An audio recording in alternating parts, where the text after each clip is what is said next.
Sir को call करा था?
प्रदेश और देश के कांग्रेस जनों को मैं अपनी तरफ से बहुत बहुत बधाई शुभकामनाएं देना चाहता हूं। जो नया मुख्यालय का आज यहाँ पे उद्घाटन हो रहा है और उम्मीद करेंगे कि ये आने वाले समय के लिए एक बड़ा मील का पत्थर बनेगा जी ने।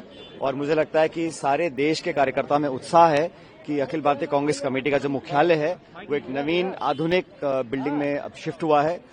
मुझे लगता है एक अच्छी शुरुआत होगी इससे और कांग्रेस पार्टी को, संगठन को, कार्यकर्ताओं को और ऊर्जा मिलेगी और बहुत सोच समझकर इसमें सारी कांग्रेस पार्टी का शुरुआत से लेकर जो इतिहास है उसका विवरण है।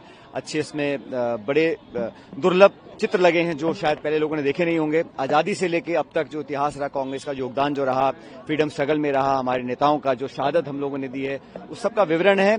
और पुरानी यादों के साथ साथ जो वर्तमान में कांग्रेस पार्टी का उद्देश्य है, जैसे राहुल जी ने कहा, उन ताकतों से लड़ने का, जो देश समाज को बांटने का काम करते हैं, उस सब का एक समावेश इस बिल्डिंग के अंदर है। और मुझे लगता है बहुत सोच समझकर इसका लगभग 1.5 दशक तक इसका निर्माण हुआ है और अंत में जाके आज इसका हम लोगों ने उद्घाटन किया है सोनिया जी ने। तो बड़ा खुशी का अवसर है और मैं तमाम कांग्रेस कार्यकर्ताओं को और देशवासियों को बहुत शुभकामनाएं देना चाहता हूं। राहुल गांधी क्लियर एक लाइन में कह दिया पहले ही दिन कि मोहन भागवत जी अगर किसी और देश में होते तो गिरफ्तार कर लिए जाते। सवाल ये है कि इस देश में जिन लाखों लाख लोगों ने शहादत देकर अंग्रेजों को खदेड़ा था, अहिंसा के मार्ग पे चलते हुए महात्मा गांधी ने, कांग्रेस पार्टी ने, सब लोगों ने मिलकर इस देश को आजादी दिलाई थी। उस 15 अगस्त 1947 की आजादी को आप आजादी नहीं मानेंगे, इसका क्या मतलब है? तो ये तो उनका एक सोचने का तरीका होगा और मैं समझता हूँ सही नहीं है, क्योंकि इस देश की आजादी में सबका योगदान था। 47 में जब अंग्रेजों को हम यहाँ से हटाए थे हिंदुस्तान के लोगों ने, वही इस मुल्क की आजादी का दिवस था।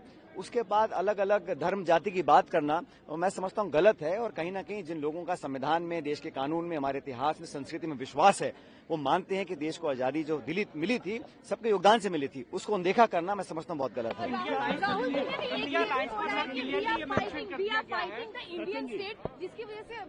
देखिए, आप सब जानते हैं संवैधानिक संस्थाओं को नीतिगत तरीके से जो कमजोर करने का काम केंद्र सरकार कर रही है, जो विश्वसनीयता होनी चाहिए निर्वाचन आयोग की, संस्थानों की, उसमें कमी आ रही है।